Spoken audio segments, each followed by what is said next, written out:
Game 4 of the Stanley Cup final in the books. One former Shark is headed towards a Stanley Cup. Another one breaks a boatload of records. We got a lot to talk about, along with some construction and a trade and a buyout, right now on Teal Town After Dark.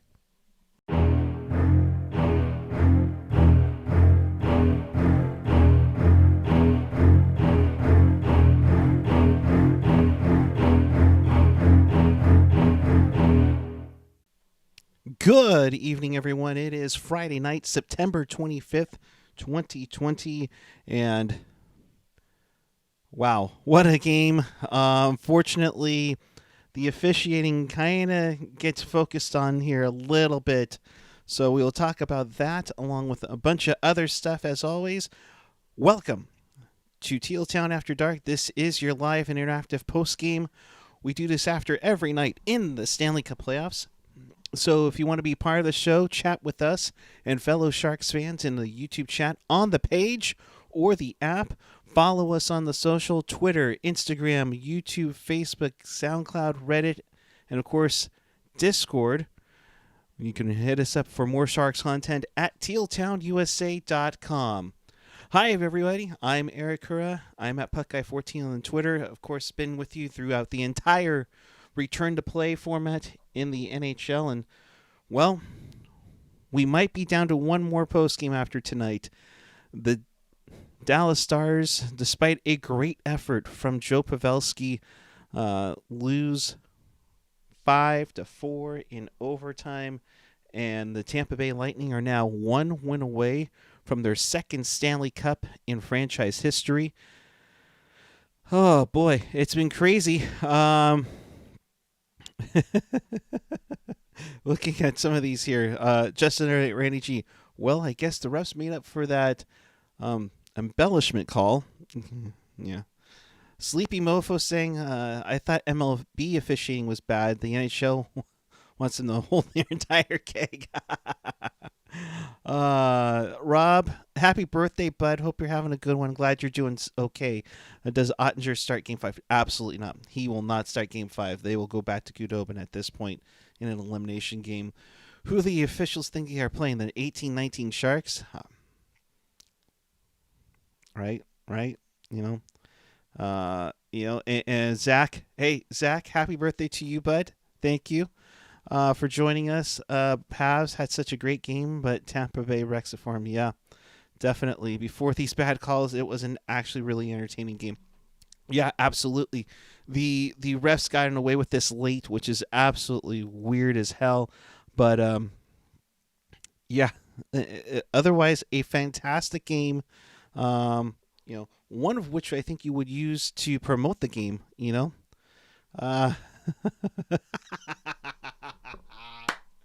Oh, Chester Chivo. That's wow. To be honest, I'll take a hit in the nuts for a cup. Chivo, it would hurt, but man, to say you're a Stanley Cup champion, yeah. I'll take a hit in the where, and if I can raise the Stanley Cup. Absolutely. So, a lot of love for our two birthday boys, Zach and Rob. In the meantime, as I said a few years ago with laryngitis, let's talk about this game. Rob, I'm how rude. I drink. Will there be justice against these incompetent refs? Of course there won't be. No, they won't. Raphael Snit, the bad call at the end masks the fact the Stars could not hold the lead nor score on the power play. Yeah, Dallas is on a rough stretch in the Cup final for power plays. We'll get to that for sure. But let's get to this game where when holding a 2-1 best-of-7 series lead, the Lightning own a 10-3 record when they play a Game 4 up 2-1. The team that holds this 2-1 series lead in the Stanley Cup final owns a series record of 42-11. 3 of the last 5 Cup winners held a 2-1 series lead in the final. and won. Chicago and St. Louis rallied in 2015 and 19, respectively. So let's get back at it. This is the first time there will be a back-to-back in the Stanley Cup Final since 2009, when Pittsburgh and Detroit got going for Game 1 of the final. I'm not sure why, but according to NHL stats, with Game 5 set for Saturday, it'll mark the second final in the NHL's expansion era to feature games on consecutive days. The only other time was 2009, which is crazy. And Detroit won both games on their home ice to go up 2-0 in that series. So, all right, let's get at it. John Klingberg at 7:17 with a nice wrister gets it going for Dallas from Lindell to make it 1-0. Actually, a little bit of historical moment there. This is the first postseason in NHL history where 3 or more defensemen hit the 20-point mark. You have Heiskanen and Tampa's Victor Hedman, and of course for Heiskanen and Klingberg, they are the first defensive duo on the same team to score 20 or more points in the postseason. The only other time, the '85 Oilers with Paul Coffey and Charlie Huddy to do it back in 1985 on the Oilers' second Stanley Cup champion squad. At 18:28, Joe Pavelski, or as we say on our Twitter feed, Joe frickin' Pavelski, his 11th of the postseason to put the Stars up 2-0 and to tie Maurice the Rocket Richard in 1958 for the most in a playoff year by an NHL player 36 or older. Now, let's hold all those names that Pavelski's going on here. All right. So right now we have Maurice Richard. That goal gave him 59 career postseason goals to move within one of Joey Mullen for the most by a U.S.-born player. His 59 goals were tied with Stan Mikita and Paul Coffey for 35th place. Maurice Richard, Stan Mikita, Paul Coffey. Pavs, cheers for you, bud. But just as Dallas looked like they're going to go up 2-0 after one period, Braden Point said, "No, you cannot have my Stanley Cup leading in goal scoring." He gets right back, scores at 19:27, 59 seconds after Pavelski gives the Stars a 2-0 lead. He scores to make it 2-1 at 19:27 on the nice backhand shot. He becomes the first Lightning player to score a goal in 3 straight games in the Stanley Cup Final. Only Ryan O'Reilly, Charlie Coyle, and Devontae Smith-Pelly, along with Jake Gensel, have done it for their team since the 2011 Final. So he gets his 12th, and then he gets his 13th in the second period on the power play at 2:08. A nice slapper there, and what a shot that was on the power play to make it 2-2 into the second. So looking at some of these things, you're looking at here, Zach saying Stars made a mistake signing Corey Perry. The guy loves taking penalties. That being said, Corey Perry gives the Stars a lead with a nice tip-in. Sagan had a partial breakaway. He went in and deked. The puck came loose over Vasilevsky. Perry was there to tap it in. One of those nice garbage goals for Perry. His third of the playoffs, make it 3-2 Dallas. He became breaking a 19-game goalless drought with his first tally since Game 2 against Calgary, and it was his first goal in the Stanley Cup Final prior to the last one where he scored the cup clincher in 2007 for the Ducks against Ottawa. He went 13 years between goals in the Stanley Cup Final. The only 2 players who did it longer, Mark Recchi between the 91 and the 06 Final, and Dino Ciccarelli in 81 with the North Stars and 95 with Detroit. So again, a lot of history coming out in this game. This was a great game, and it all of a sudden just went to a screeching halt because the referees had to get in the way. So, and then former Worcester Shark, former Sharks prospect, former San Francisco Bull, Yanni Gourde ties it up on the power play at 18:54, the second period. Kucherov and Sergachev with the assist on that one. They made it 3-3 after 40 minutes of play. You know, it's just crazy. You know, you have Braden Point with Andre Palat, Kucherov, Hedman, Gourde. You can kind of start putting in that sense now. It's just crazy.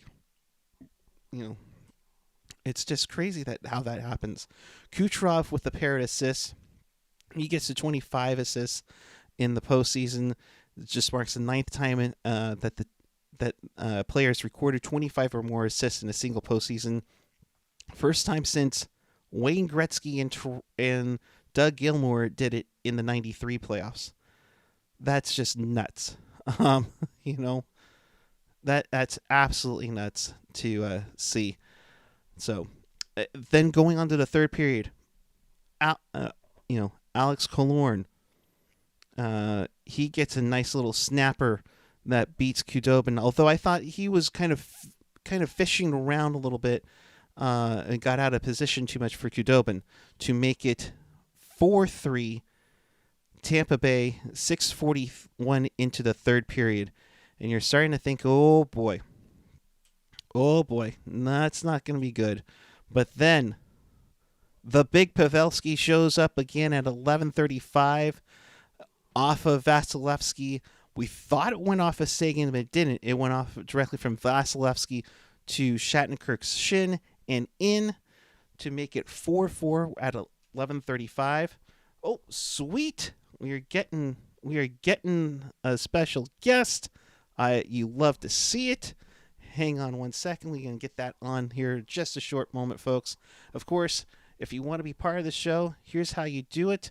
While I get that person set up, chat with us and fellow hockey fans on the page or the app. Of course, follow us on the social, at all the social media fun stuff there. Yes, AJ even set up a freaking TikTok. So if you're down for that, hit us up on the TikTok. And of course, check us out on Discord, where I think AJ was getting excited about a car chase earlier. We all know he loves his car chases. You love to see it. And of course, for more Sharks content, hit us up at tealtownusa.com. So, going to see a little bit behind the scenes here while I have things set up here. Hadn't changed the graphics from things changing. Yes, breaking news. That didn't happen anymore. You gotta love to see it. Didn't expect a guest to come on. So we are getting him on right now. And let's see who we got. Do we have anybody? Anybody? Not that you don't know.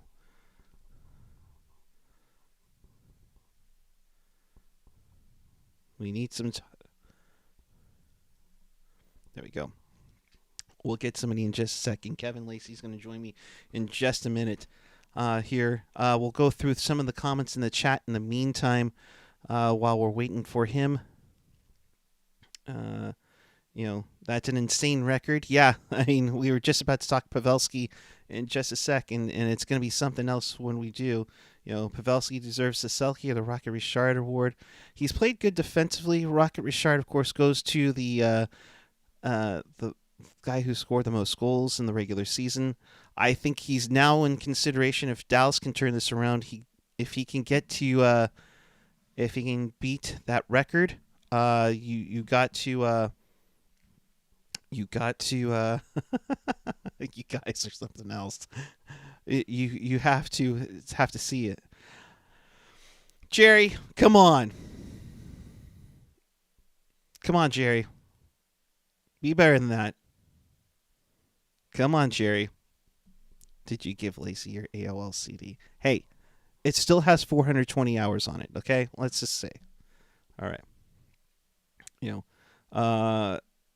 Paz post game on the penalty, on the Ben penalty. Jamie breathes on him. The guy falls over per MD Frank.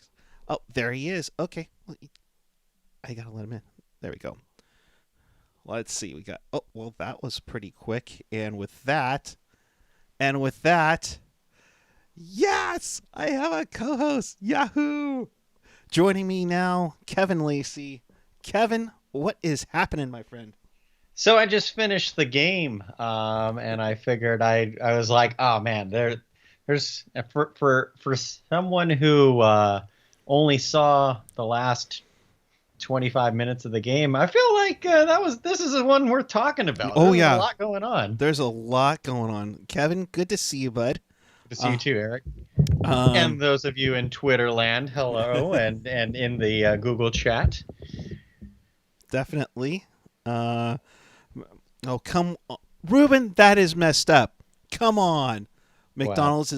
McDonald's Wi-Fi. Oh yeah, I gotta share my screen with you. McDonald's Wi-Fi is better than Eric's internet. So wrong. So wrong.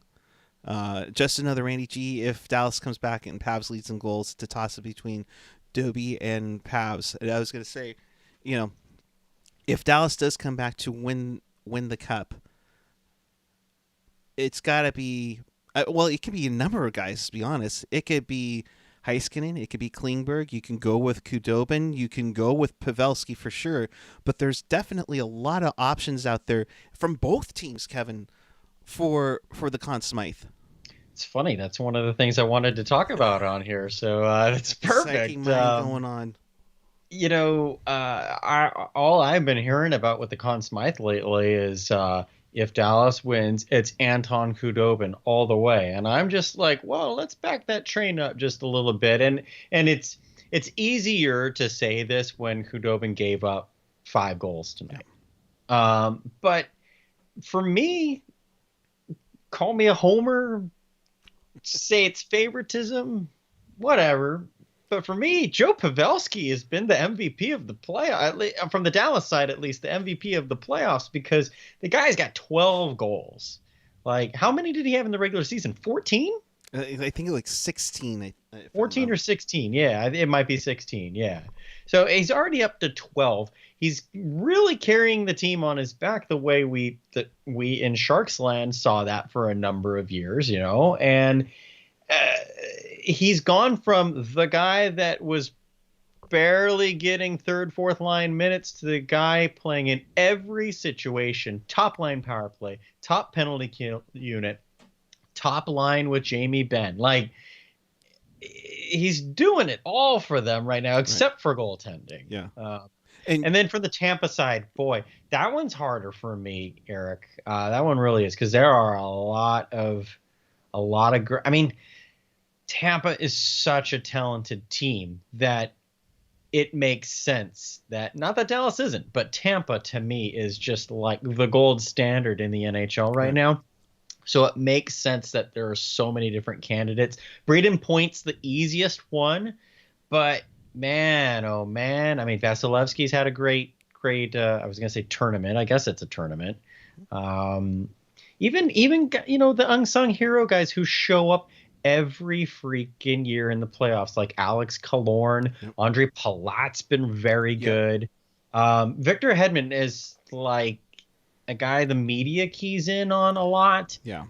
So there's consideration there, but for me, Sergachev's been their best defenseman. Yeah, and Eruzitis 84, Sergachev is a game changer. Just as you're saying that. Yeah, exactly. What do you think about it, Eric? It's tough. I mean, you can go Hedman, and if he ties or beats Brian Leach's record for most goals by a defenseman, that's definitely up for consideration.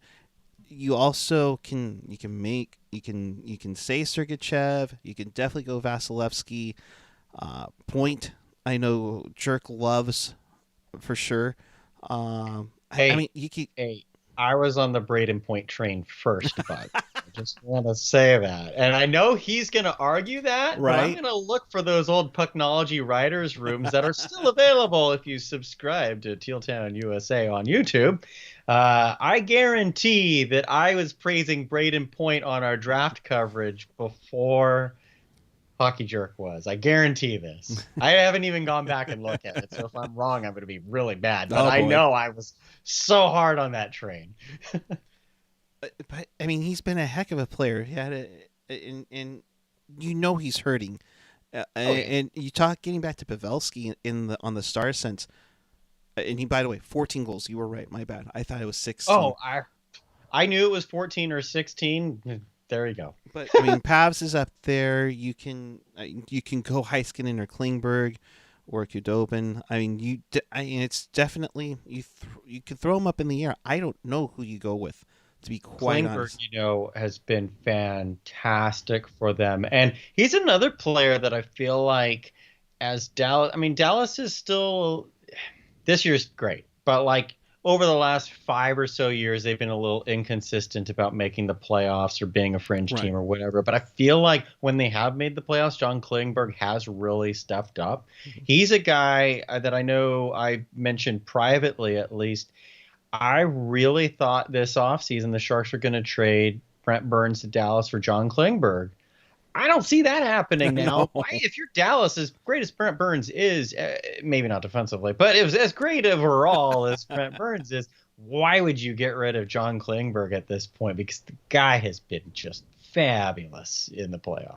Yeah, he's been pretty good, or more than pretty good. And then Miro Heiskanen has been pretty good. And maybe in the Conn Smythe race for Dallas, maybe that cancels each other out, unless you Yeah. tie for them. I mean, to me, that's one way to do it. And Pavelski, like you said, has been in those roles because of the struggles with Tyler Sagan. There's got to be something injured with him, and it's not like I thought he played a great game tonight. He had Yeah. the setup for which Perry got the goal there. We Yep. thought he had the net front presence to have Shattenkirk with him to tie the game up at 4 on Pav's second goal of the game. And while I bring up a stat because I come prepared with the numbers, there you go, folks. Look at that. Top American NHL playoff scorers. Joe Pavelski ties Joey Mullen on that 4-4 goal. He had surpassed Mike Modano earlier in the game. Now he's tied. The next goal he will do it. He's now also 35th all-time in playoff goals, passing Stan Mikita and Paul Coffey. I mean, my goodness, this guy is a beast. And, with no disrespect to Logan Couture, who I think is like right on the verge of 50 playoff goals when he returns to the playoffs. Pavelski, he knows where to. I mean, he's known for the big Pavelski for a reason and finds a way to impact the game. Man,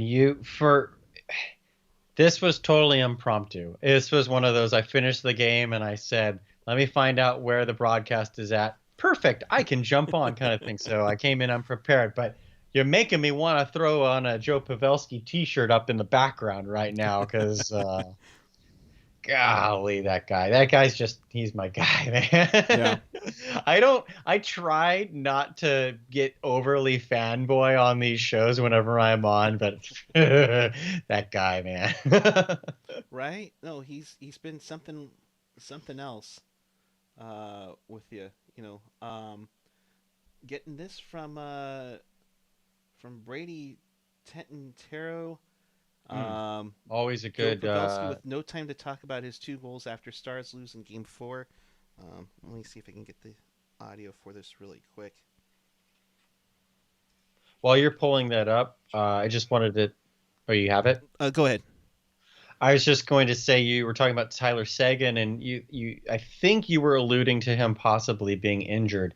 I mentioned it on Twitter a couple of days ago at Kevin Lacey 22, and a couple of people messaged me saying they thought he was hurt. See, I don't really know because I don't think he's playing poorly. I think he's playing fine. I think he's skating well. He does seem to be skating slower, and I think there is something to be said there. But when you look at his regular season output, he was on pace for 20 goals, which is admirable. But at Tyler Seguin's caliber, that was, I think, career low since his rookie year. Mm-hmm. And he had a 17-game goal slump during this. In fact, it was in January, up until the middle of February, right before the coronavirus happened. So it's not like Tyler Seguin was really lighting it up before this playoff tournament began. He's pretty much struggled scoring wise all of 2020. So in that respect, I'm less keen to blame it on injury. We'll find out probably eventually whether he's hurt or not. But I do really think he's playing very well. Just, he's not scoring goals, but he's finding other ways to contribute. And those are the types of things are why Dallas is where they're at right now, this deep into the playoffs. Is if you can't do one thing, try doing three more things. That's why I know a lot of people don't like Melker Karlsson because he doesn't score enough goals, but I think he contributes in so many more areas for the Sharks, or at least did. He's probably gone after this season, but I think Tyler Seguin is really showing his true leadership by staying positive, going out there, blocking shots left and right, competing. And he doesn't play like a worried player in a goal slump. But he, like you mentioned earlier, he did have a couple of points tonight, so that's that could lead to success here for Game 5 tomorrow. Yeah, absolutely. And to see Seguin doing what he was doing, he got, like I said, he had that little breakaway where Perry taps it in to make it 3-2. And Jerry or Randy was talking how we got into the second Pavs goal yet. Yeah, I mean, Pavs is just throwing the puck on net, trying to get Seguin to tip it. Of course, it gets off of Shattenkirk for his 12th of the postseason, his 60th career, to tie this up at 4-4. Pavs is kind of filled in where Seguin has been normally. Well, you just flip his jersey number upside down, and you got 91, 16, same thing. You're right. And now I have it ready to go. Pavs after the game about his 2-goal performance in Game 4. Joe, I know you'd rather have the win, but 2 goals tonight, 12 in the playoffs, and tied Joe Mullen's goal record for most American-born. Just keep it. Next question. All right. Well, I mean, what? Good on Pavelski. I just sitting there listening to that, I was like, man, interviewing's hard. I will give them the broadcasters credit and the interviewers credit and stuff, but that was a stupid question to ask. Well, I'm sure you'd rather have the win, but you scored 2 goals. Like, what are you gonna say to that? Yep, you're right. I would have rather had the win. No, and that's probably what they were waiting for. They were waiting for that quick rip, which Pavs gave them. It's like, yeah, that's great, but I rather win. Next question. Yeah. I mean, it's great to see Pavs being successful. Of course, he would rather do his magic and go on from there. So before overtime, we see Corey Perry give him the stick tap in between. I forget all of a sudden who it was now. It was Braden Point.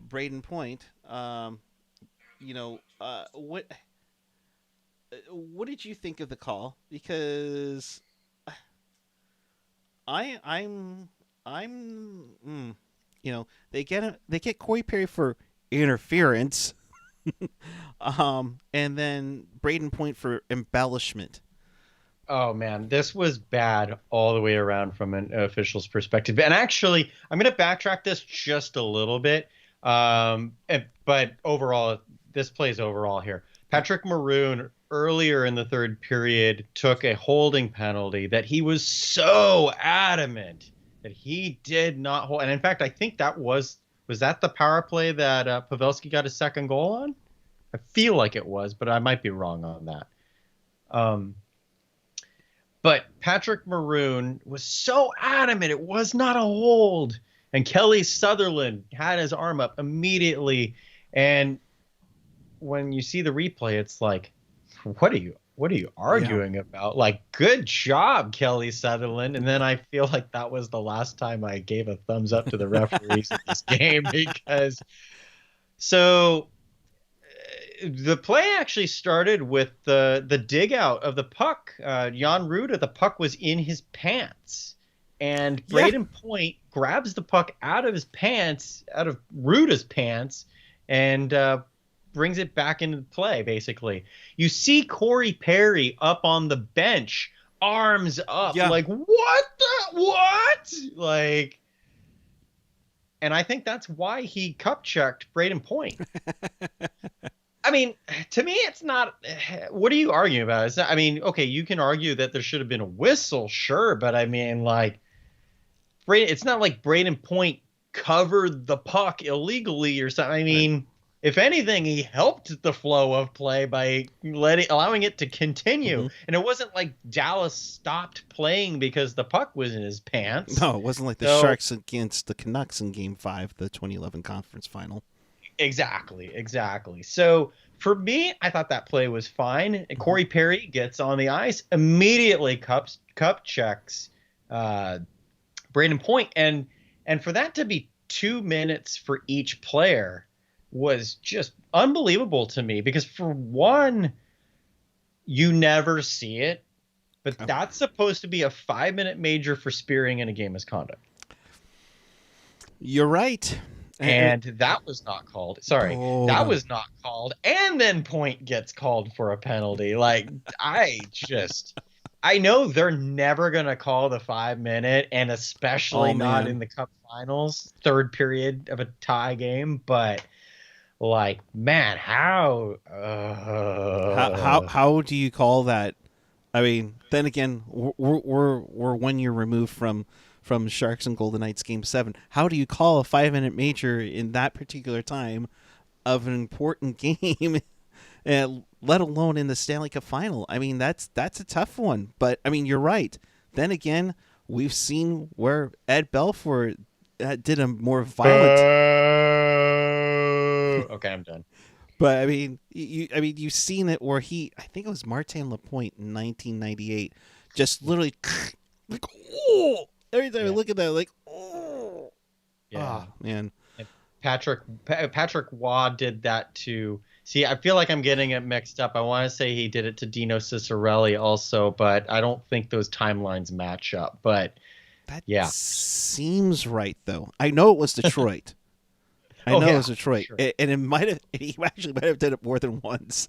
I'm sure. Because my friends and I, we used to always call it the Patrick Waugh. Oh, jeez. So that gets us to overtime, which, of course, both of these teams have done, really well. Tampa's 6-1 in the postseason in overtime, while Dallas is 5-0. I didn't know they were undefeated in overtime, and both of them included a round robin OT winner for that one. But and then the referees decide, oh, hey, let's call a holding call on Mikhail Sergachev on Tyler Seguin 37 seconds into overtime.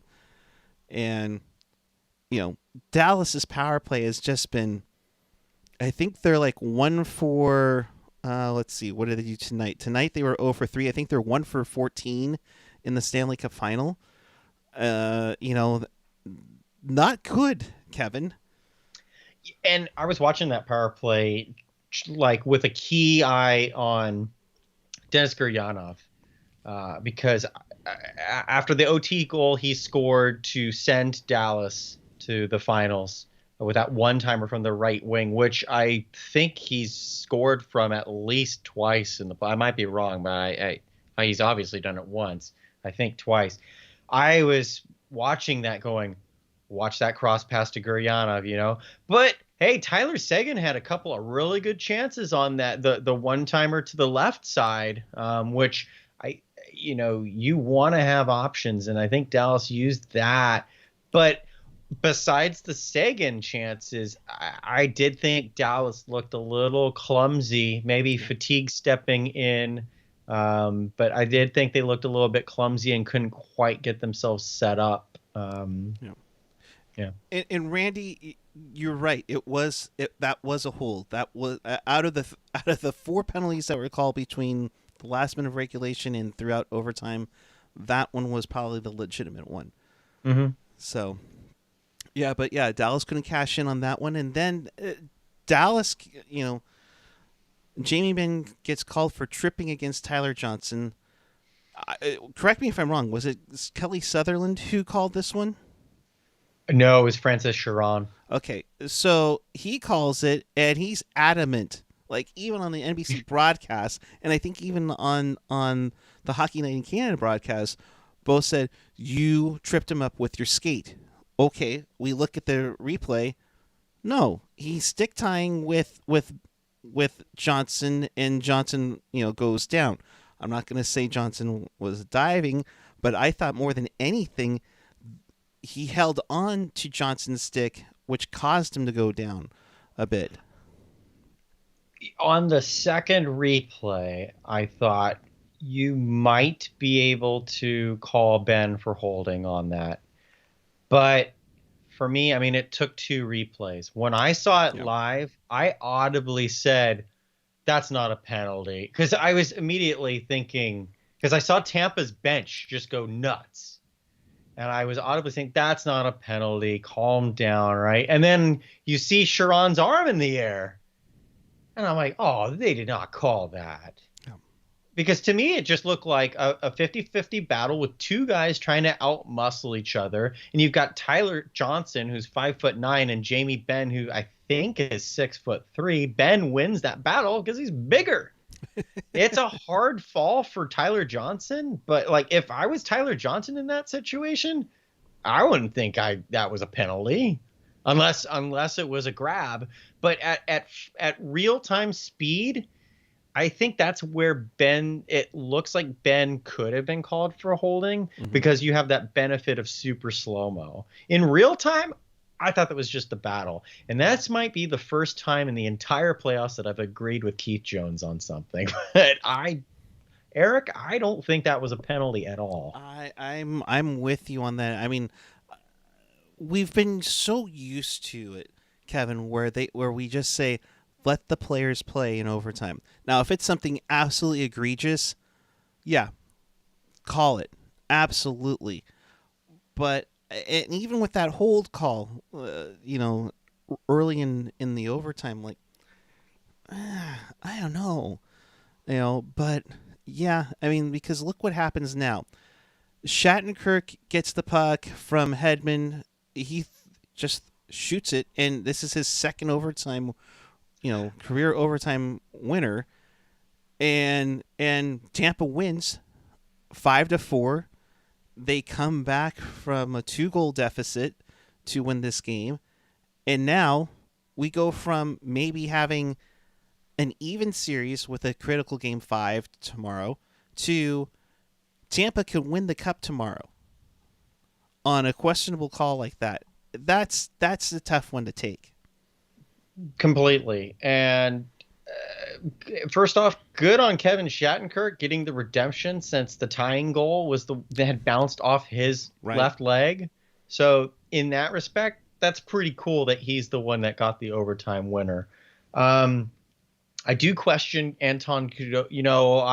I defend the goalies a lot on these shows, but I do question Kudobin's positioning on that. I thought he overcommitted to the one side, and Shattenkirk beat him to the far side with that. Yeah, I hate Dallas. I do. I hate the Dallas Stars, but this team has been really fun to watch in the playoffs. And I've been saying for 3 years that it's time for Tampa, and every time I'm on these shows I say it's time for Tampa to win the cup. I guess I'm happy it happened in game 4 and not in the deciding game when that happens. That would be bad. Man, that's a hard that it's surprising to me because at this stage of the playoffs, being the finals, you've got the best of the best of the NHL officials. You've got Kelly Sutherland, you've got Francis Chiron, you've got Wes McCauley, and I apologize to the fourth referee, but because I can't remember his name. But I'm really surprised to see how this game turned out, and that is a storyline for this game only, but it is a storyline because now Dallas is on the brink of losing, and I think Tampa should be up 3-1 in this series, but that's not how I'd like to see Tampa up 3-1 in this series. Right. No, I'm with you on that. Referees were Francis Sharon, Kelly Sutherland, Brad Kovacic, and Matt McPherson. Yeah. So I mean, and these are officials.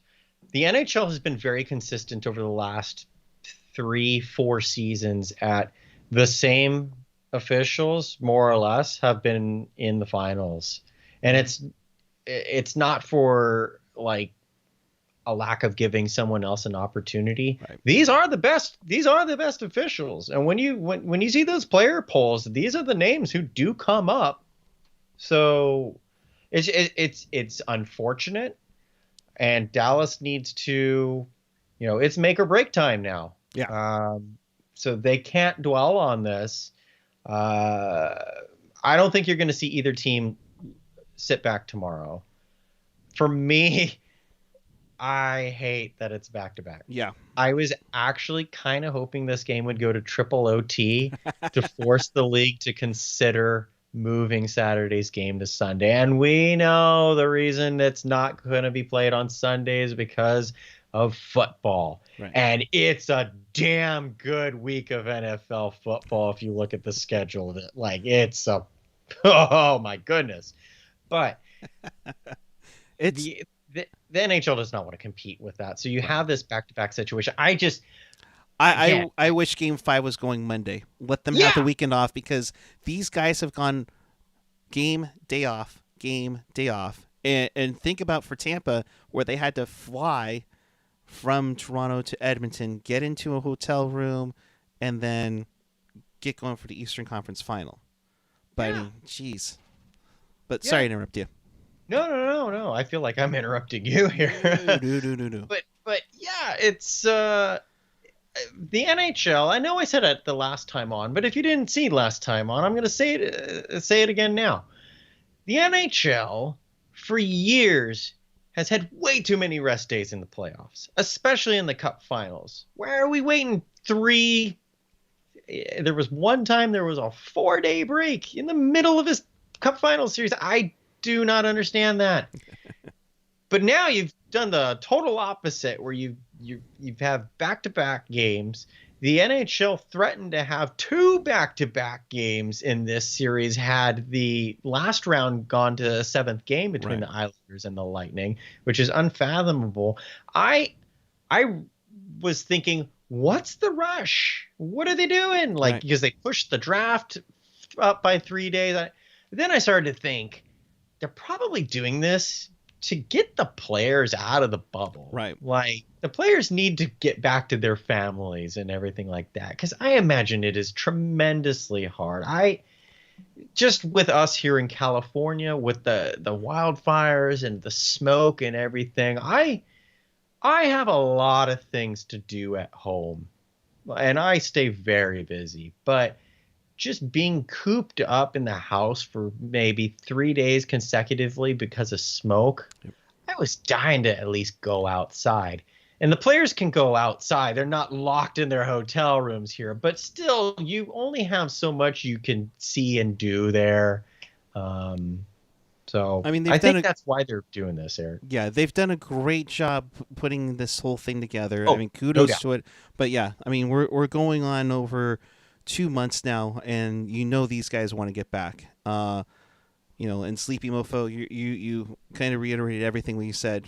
So does having back-to-back games so they don't compete on the NFL Sunday, Monday is Game 6. So if Dallas does win, Game 6 is Monday. You're going up against Monday Night Football. I don't know who they're playing, what it is on Monday night, but I think it's a huge game. My brain stops at the Sunday night game between the Packers and the Saints, but I think Monday's a massive. I think the Monday is Kansas City and Baltimore, which is it is. It's Kansas City and Baltimore, so that's going to be an interesting one ratings wise for it for sure. So that puts a bow on it. Game 4 goes to the Tampa Bay Lightning. They are now up 3-1. They can close it out tomorrow at 5 p.m. on your local NBC station to win the cup. And for Barclay Goodrow, who we haven't talked about at all tonight, Barclay Goodrow is 1 win away from the Stanley Cup, and the Sharks are 1 win away from a number 31 draft pick. Hey, it's how it happens. We can hope for everything, but it is what it is. Why get 3 when you can get 3 and a 1? Oh wait, it's 31. Oh shoot! Damn it. With that, we have some other stuff we want to talk about, so we're gonna put it in a wraparound. Have the goddamn common courtesy to give him a reach around. It's wraparound, people. Come on, let's get it together. And Kevin, I'm so glad you're here because there was a trade that went down yesterday. Oh, okay. I was gonna say if there's something that happened today, I haven't heard about it, but I do know that yesterday, and it was originally talked about on Wednesday, but after some debate, and I don't know what else was going on, we received the facts yesterday, and there's a trade to announce. The Florida Panthers acquire Patrick Hornquist from the Pittsburgh Penguins for Mike Matheson and Colton Sevier. Oh gosh, that right there. If you haven't given us a thumbs up yet, do it now. Oh man, that is awesome, Kevin. So what do you think about this and what Pittsburgh is doing here? Now they get 2 players for Hornquist.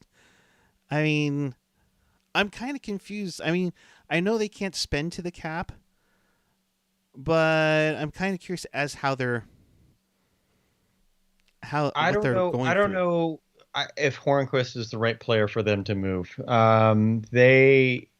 He's been a very valuable player for them. Another player who steps up in the playoffs. Yep. And he's annoying to play, to play against. I know when the Sharks played Pittsburgh January-ish, I remember, and Jake Middleton looked like he broke his leg. That was March because Patty was already on the team. In March? Okay, yeah, that's right. And Patrick Hornquist was right there. Man, I wish I could remember the comment that I made about it, but I do recall just saying God, that guy is such a bitch, but I would really like him on the team, Right. But here's where I think Pittsburgh's coming from here. I know back at the beginning of this entire playoff qualifier or whatever, when we were on together, and I said, I don't see Pittsburgh winning this series, remember? Right. And I said they added so many players, so many different parts at the trade deadline that I don't see how they could have gelled it with not playing together for 5 months and not seeing each other and then just suddenly get thrown into a qualifier and see how that works. I think that's where Pittsburgh's coming from here, is the fact that those players are all unrestricted free agents that they acquired at the deadline. I don't think there's one player who isn't that they got. And so I see them thinking, we're going to start filling some holes now. So again, I don't agree with them moving Hornquist, but I think they're looking at it as more assets versus the quality of the assets. And Mike Matheson is a really good defenseman who's just fallen on hard times with Florida. He could turn it around. Remember Brendan Dillon? Yep. Brendan Dillon was starting to struggle in Dallas, comes to the Sharks, still doesn't really look like the Brendan Dillon of his first couple of years. And then look at the Brendan Dillon that the Sharks traded this year. Like, Mike Matheson, he's kind of the same type of player. So I like that addition for Pittsburgh, but I don't like them losing Hornquist.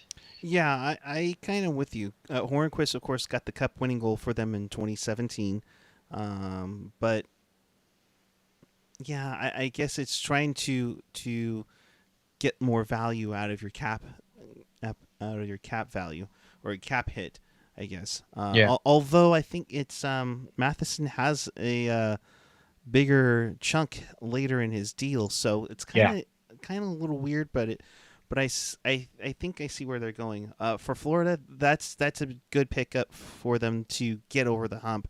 I think if they're going to keep everybody together, like Huberdeau and Barkov. Thank you, Barkov. For some reason, I was thinking Dadonov. For some reason, he's on them too. Yeah, no, I was trying to remember the good one, the one I always try to grab in fantasy hockey. But the other thing that happened today, Ottawa has announced that they intend to buy out Bobby Ryan, with I believe 2 years left at six plus per. So that's going to turn into 4 with 3.5 roughly. Do you think I saw it earlier in the chat. Do you think if affordable, he would fit okay in San Jose? Yeah, I do actually. I think Bobby Ryan still has quite a bit of talent. He's a player that I like. What drives everyone mad is just his inconsistency, because the talent is there. You'd like to hope that his off-ice issues that, hey, he won the Masterton from, have been addressed and won't resurface. You hope he just has a normal life from here. And that might be, what do I want to say here? That might benefit him to become the Bobby Ryan of yesteryear. Right. And be a very solid top 6 player. He fits with the Sharks because I think they're missing a little bit of size up front. I feel like they're really missing creativity from the wings. Yeah. And the Sharks have a roster spot for him. So if he's willing to take less to play on a team that's willing to give him an opportunity, because I imagine there are going to be teams calling. Oh yeah. But I don't see more than a handful calling about him. Yeah. So especially with the uncertainty over the cap. But I do think he can provide something beneficial to the Sharks. And I agree with you, as long as he comes in with the right cap hit. Randy G is Ryan in left, right, or center. He's a right winger. I believe can he play center as well if need be? I feel or is he like more so a righty. See, I think Bobby Ryan's best on his on the left side. I know he's a right wing and he typically gets deployed on the right wing, but I remember when he was on Anaheim, I thought he looked really good on the left side. I think he may have taken faceoffs on the power play when he was a Duck. I don't think he's done any center work with Ottawa at all. Yeah, but he's definitely a winger. I kind of wonder if Anaheim would take him on, but I think the situation in hand for the Sharks, who I think, let's be honest, while I think they need to have more of a rebuilding year, I think they want to treat it as a retooling year like they did 5 years ago, and eventually make it back to the final. You have to have good players to surround your youngsters with. I mean, look at the 95-96 Sharks when was it 95? No, God, no, not the 95-96 Sharks. Good Lord. The 97-98 Sharks when they brought in Bernie Nichols and Stefan Matteau, Tony Granato, and Murray Craven. Murray Craven. Yeah. Oh God, I love Murray Craven. yeah, they brought in these solid leaders to put around Kolyuk and Sturm, and I'm forgetting the best player of Marlowe, Marlowe. I told you, Marlowe, best player. Mr. San Jose, I don't think the Sharks have a Marlowe or a Sturm, or they probably have a Koryuk in their system, but you still have to surround these youngsters. Like if you want Chmielewski to blossom into the player that we think he can become, he's got to be surrounded by that in training camp.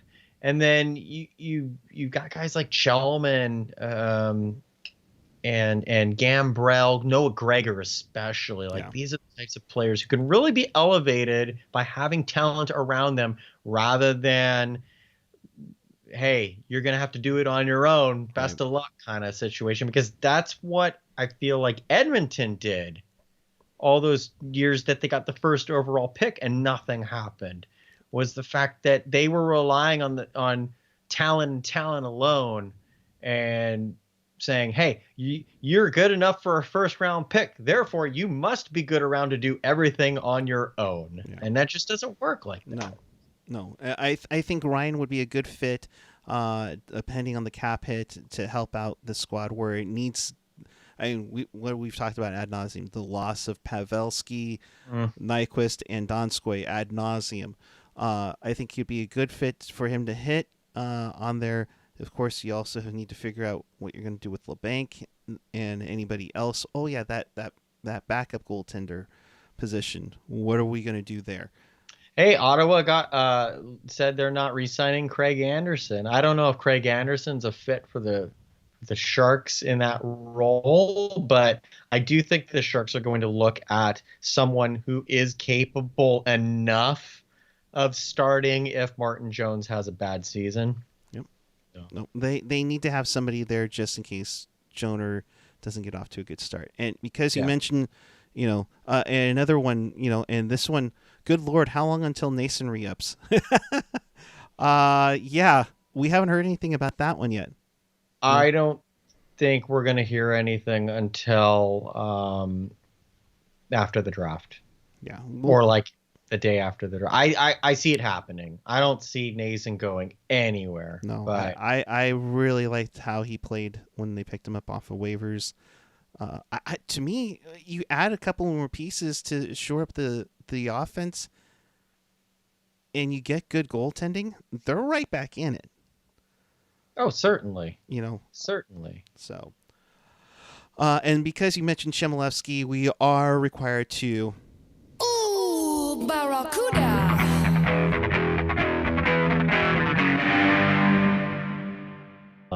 Oh yeah, it's because you're on for sure.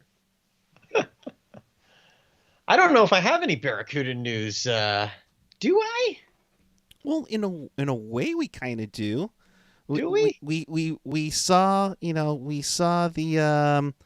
coach. Oh, okay. What they're doing to the Shark Tank. Long story. We'll make it short. Was trading jerseys with AJ in San Jose. I kind of killed some time. Went by the Shark Tank. Took a picture of the escalator, and we made a joke that it was going to be a water slide we're going to put in.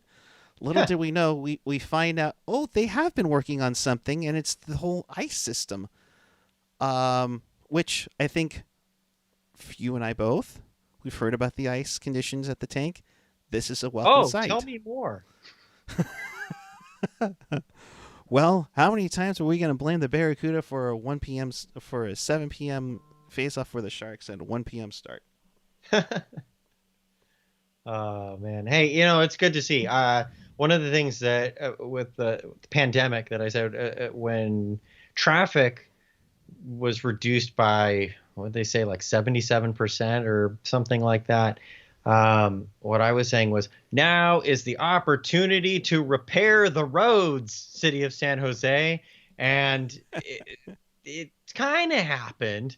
So here with the arena not in use at all, it's good to see that they are trying to do some maintenance upgrades, badly needed maintenance upgrades. Use the opportunity while it's there, because the arena is widely used. I don't know where it ranks, but I know it ranks among the top venues in the United States for just overall events, Mhm. number of events. So the fact that there are none right now, do everything you can to that building, except blow it up. I love their building. Don't blow it up. Yeah. Yeah, I love it too. I think it's still got strong bones. You wonder what's going to happen when Google invades downtown, but Oh, yeah. we won't get into that because then we'd be on here for another 45 minutes to whenever. But they have what they have. Definitely looks like it kind of reassures everybody they aren't going anywhere. They Yeah. aren't going to play at Chase Center or go back to the Cow Palace or build a rink in, like, I don't know, where else could you build a rink? By Levi's? I mean, tear out Great America and build a rink there. I mean, I don't know where else you could really go in San Jose. So they're in a great location. Way to use the money to upgrade what you got so far. So just another Randy G. Hey, it seems Liney could be available for the right price. I don't know what the Sharks have they could get him. Right. But, and I mean, all those years when we heard Barclay Goodrow at a fourth might do it. Yeah, no, we don't even have Barclay Goodrow anymore. Right. Right. Hey, see, we mentioned Barclay Goodrow on this show. Right. There you go. Right. Actually, what I am loving, Eric, is the fact that, man, he's getting a lot of good press from NBC Sports. Like, they're just raving about him, and rightfully so. He's had a very good year, but I mean, even tonight, like on one of the penalty kills, I don't know if it was the OT penalty kill that they had right at the end. Rather than dump the puck, he recognized, hey, there's 8 seconds left in the penalty kill. I'm just going to rush this up, burn it out, and once our guy gets out of the box, we're going to have the puck in the offensive zone. And it worked out great. He skated all the way up, skated in behind Hudobin. Player comes out of the box, and now they've got an offensive opportunity. In fact, I think he gave a really good one-timer to Hedman off of it, if I'm not mistaken. So, like, yeah, man, Barclay Goodrow is really beasting, and it was nice to hear the game before, game 3, I think it was Ed Olczyk said, boy, Barclay Goodrow is a lot better of a player than I thought he was. Well, And it was like, oh, that's kind of a backhanded compliment, but yeah, he is. He is, because you haven't paid attention to the rest of the Western Conference because you've been busy with Chicago and Jonathan Toews. Let me tell you about Jonathan Toews, Doc.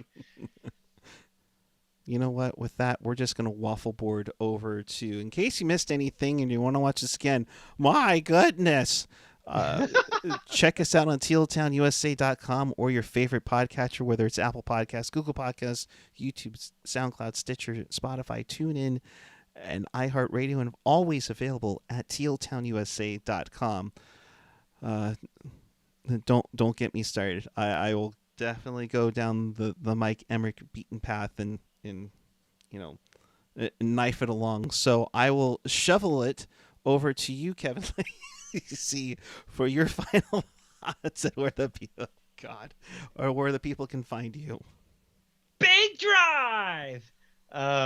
So I'm at Kevin Lacey 22. So you can follow me on Twitter there. It is Follow Friday after all. So if you don't, please give me a follow. Hey, but really follow at Tealtown USA if you don't already. So thank you for watching this evening. My final thoughts were this was just a fun game to watch. And it sucks because I did not get home until like halfway through the third period from work there. Thanks a lot, Google, for moving my headquarters out much further. Jeez. Anyway, I digress. Really fun game, though. Unfortunate ending in the sense of the officials did have an effect on the maybe not the overall outcome, but the immediate outcome anyway. Yeah. I don't really have like a fun fact tonight, but there is something that I've been meaning to just bring up in general on what any of these shows, in that I've really liked the Edmonton bubble, like the presentation of it overall. They've had little gag messages on the Jumbotron Yes. what in overtimes and things like that.